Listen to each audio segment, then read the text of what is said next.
আজকে 2রা আগস্ট। গতকাল 1 আগস্টে আমরা আলোচনা করেছিলাম যে দলের গঠনতন্ত্র নিয়ে, যে কারা দলের গঠনতন্ত্র কেমন হবে। আজকে আমরা আলোচনা করব, সেটা হলো 2 ধরনের ব্যক্তিকে রাজনীতিতে অংশগ্রহণ করতে দেওয়া যাবে না। এক, চাকুরিজীবী। যারা চাকরি করেন তারা শুধু চাকরি করবেন, যে কোনো একটা দলকে সমর্থন করতে পারবেন, কিন্তু মূলধারার রাজনীতিতে অংশগ্রহণ করতে পারবেন না এবং কোনো ধরনের নির্বাচনেও অংশগ্রহণ করতে পারবেন না। এতে হয় কি, যে তারা লোভে পড়ে চাকরি চলাকালীন অবস্থায় বিভিন্ন দুর্নীতি করেন, সেখান থেকে উপার্জিত অর্থ দিয়ে পরবর্তীতে আবার রাজনীতিতে আসেন। এই জন্য চাকরিজীবীদেরকে কখনোই নির্বাচনে অংশগ্রহণ করতে দেওয়া যাবে না।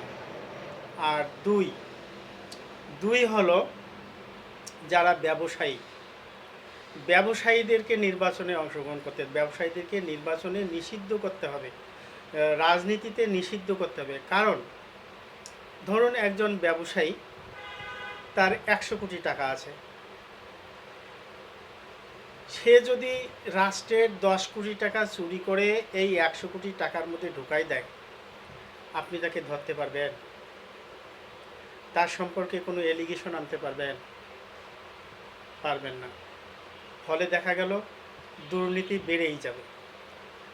তারপরে ধরুন একজন ব্যবসায়ী, তার ব্যবসায়িক প্রতিষ্ঠানে প্রায় 10,000 বা 20,000 লোক চাকরি করে। সে রাজনীতিতে সক্রিয়, কোনো কারণে ওই দল ফল করার ফলে সে জনগণের সাথে মিশতে পারে নাই। জনগণ জানে সে দুর্নীতি করেছে। এখন জনগণ বা কর্তৃপক্ষ তার ব্যবসা প্রতিষ্ঠান ভেঙে তছনছ করে দিল। ফলে হলো কি, সেখানে যে 10,000 লোক চাকরি করে, তাদের কোনো কর্মসংস্থানের চিন্তা না করে তার প্রতিষ্ঠানটাকে ধ্বংস করে দেওয়া হলো। তাহলে এই 10,000 পরিবারের কি হবে ভাই? ফলে দেখা যাচ্ছে একদিকে যেমন কর্মসংস্থান বাড়তেছে, আর একদিকে ধ্বংস হচ্ছে, কর্মসংস্থান থেকে লোক ফিরিয়ে আসতেছে, আবার বেকার হয়ে যাচ্ছে। এইটা করা যাবে না।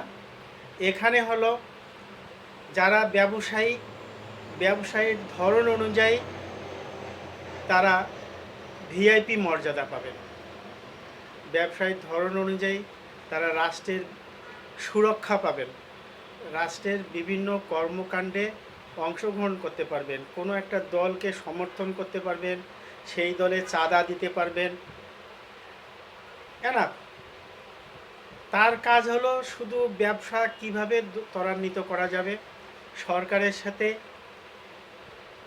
পরামর্শে অংশগ্রহণ করতে পারবেন, কিভাবে দেশের উন্নয়ন করা যায়, তারা দেশের উন্নয়নে অংশগ্রহণ করতে পারবেন, কিন্তু মূলধারার রাজনীতিতে তারা কখনোই অংশগ্রহণ করতে পারবেন না।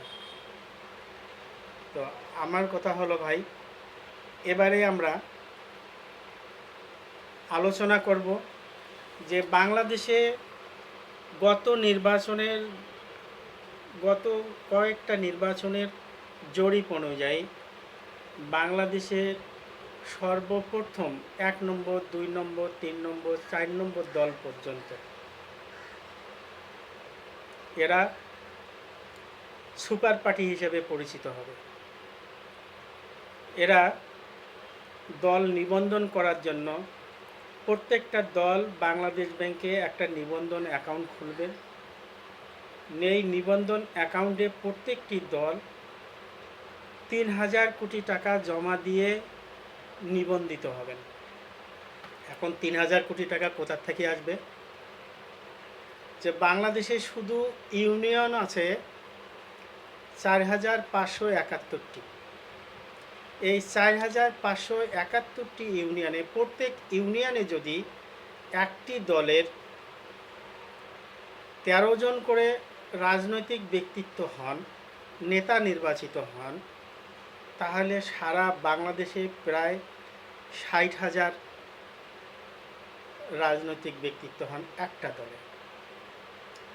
এখন প্রত্যেক সদস্য যদি নিবন্ধন ফি বাবদ 5 লক্ষ টাকা জমা দেন, তাহলেই কিন্তু 3,000 কোটি টাকা হয়ে যায়। তাহলে এতে তো কোনো সমস্যা নেই।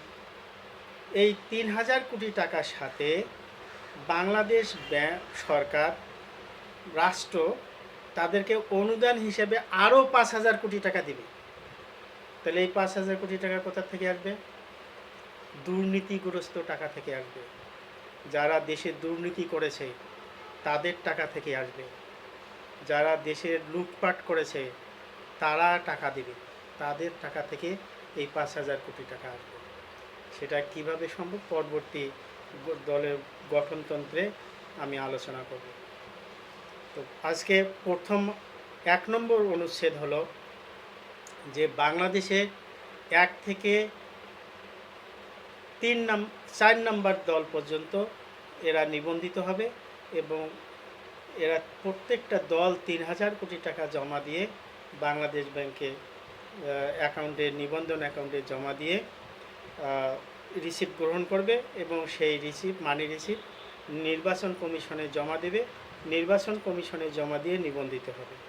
আরও দল আছে, আরও যে দলগুলো আছে তারা এই সুবিধা পাবে না। এটা সুপার নিবন্ধনে তারা অংশগ্রহণ করতে পারবে না, কারণ তাদের জনসমর্থন পঞ্চম, ষষ্ঠ, সপ্তম এইভাবে যারা আছে তাদের জনসমর্থন দেশে কম। তারা যদি ভবিষ্যতে কোনো একটা দল সারা দেশে 20% জনগণের সমর্থন পায়, তারা আবার এই একই প্রক্রিয়ায় সুপার দল হিসেবে নিবন্ধিত হতে পারবে।